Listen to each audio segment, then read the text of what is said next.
Man, I've got a lot of discs.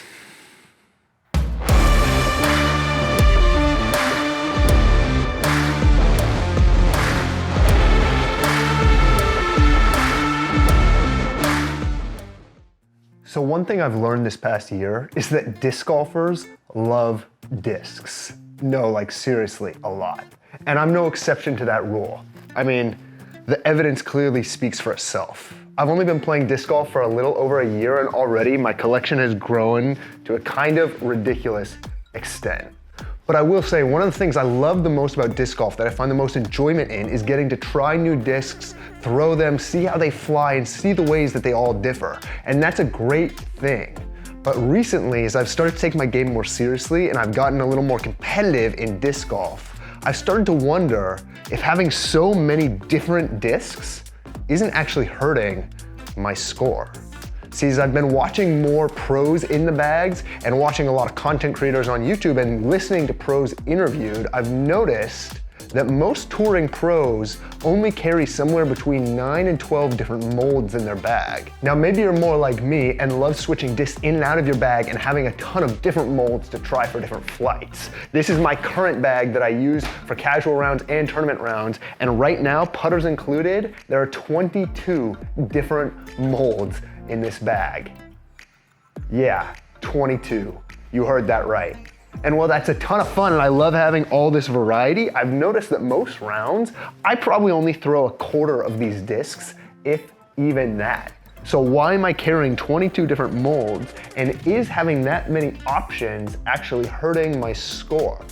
Today, I want to explore that question. So what we're gonna do is we're gonna cut through all the noise, cut back to the bare minimum, and do a 5 mold challenge. 1 putter, 1 approach disc, 1 mid-range, 1 fairway driver, and 1 distance driver. I'm gonna pick 5 discs to do it all and see if I can't actually shoot better than I do with my entire bag of 22 different molds.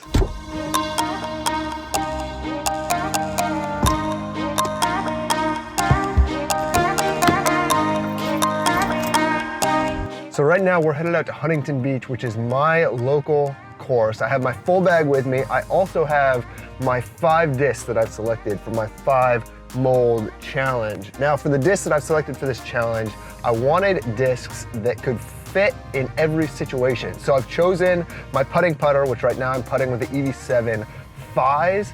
I chose an approach disc, which of course is the Discraft Zone. I went ahead with a neutral mid-range, so I've got the Buzz with me. And then I chose the FD3 for my fairway driver, nice and overstable, but I know if I get it on Annie, I can kind of flex it around. And then for my distance driver, I chose a Wraith. I have a nice beat-in Wraith that I know I can get to flip up and turn. It's also my big bomber, or if I put it on hyzer, I'm pretty sure I can get it to stay on hyzer, but we'll have to find out. So we're gonna head out to Huntington. We're gonna play 18 holes 2 times through. Once with my 5 discs for my 5 disc challenge, once with my full bag. We'll compare the scores, see what the results show.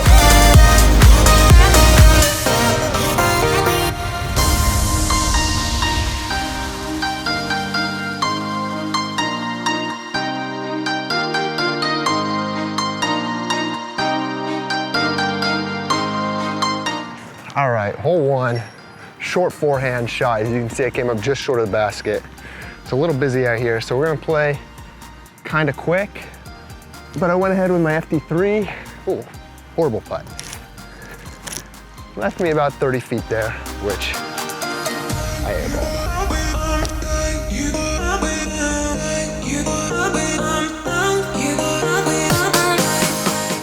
All right, as you can see, that FD absolutely parked.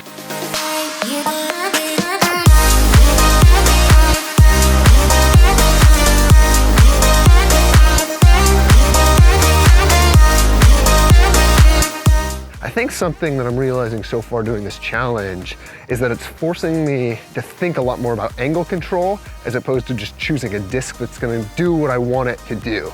So we'll see how that plays out through the rest of the round.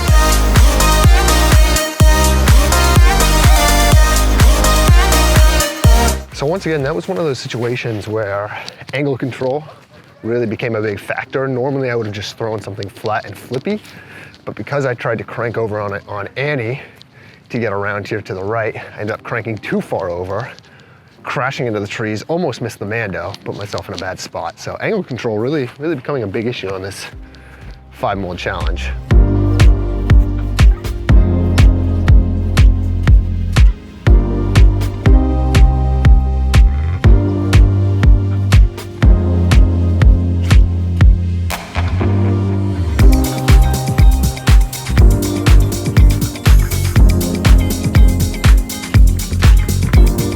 All right, so I'm through 9 holes and I'm sitting 3 over par. So this round is not going the way that I would like it to be going. Normally through 9 holes, I can be even to under par. And I think the biggest takeaway is that I have 0 angle control. So we have some work to do on the back 9. We're gonna keep trudging through this brutal round of disc golf, see if we can't salvage something out here. Thankfully, it's beautiful out, the sun is shining, enjoying the process. You can never complain when you're playing disc golf, even if you're playing like trash. Which is a perfect moment to shout out Trash Panda, grow the sport sustainably.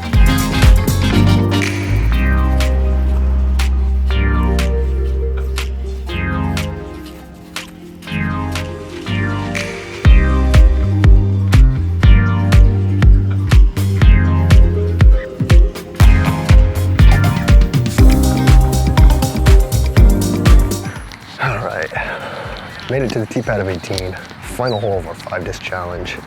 We're gonna throw the Wraith, see if we can't park it, end this round with a birdie.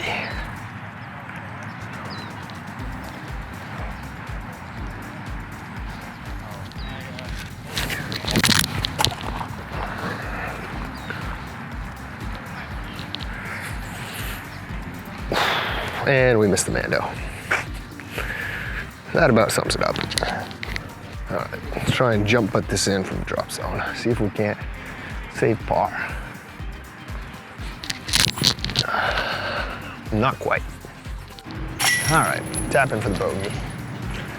So that's gonna put me at +1 on the round, which overall, considering how this round started, not too bad, but still disappointing. All right, so we just finished our 5-disc challenge here at Huntington Beach. Played 18 holes, only using my EV75 putter, my Zone, Buzz, FD3, and a Wraith. And I have to say, this was a really interesting experience. It didn't go quite the way I thought it was going to, but not for the reasons I expected it to. Essentially what I learned is that I have no angle control. This challenge revealed a huge gap in my game. So I don't know that I really learned a ton about building the bag and how many molds are best to have in your bag. I didn't feel any more or less confident in my discs, but when I tried to manipulate my discs to go on angles such as Anheuser, right, I ran into a ton of trouble because I've for a long time just been relying on discs that will go left or right for me. So overall, fun challenge, learned some interesting things, and definitely revealed some work I need to do on my game. I'm curious to hear your thoughts though. Have you ever tried anything like this? How many molds do you bag? And what do you think is the optimal number of molds to have in your bag? Let me know in the comments below. Of course, if you enjoyed this video, feel free to like and subscribe. If you want, you can also follow me on Instagram, on TikTok at Journey Disc Golf. My name is Andrew Wood. Remember, the journey is the destination.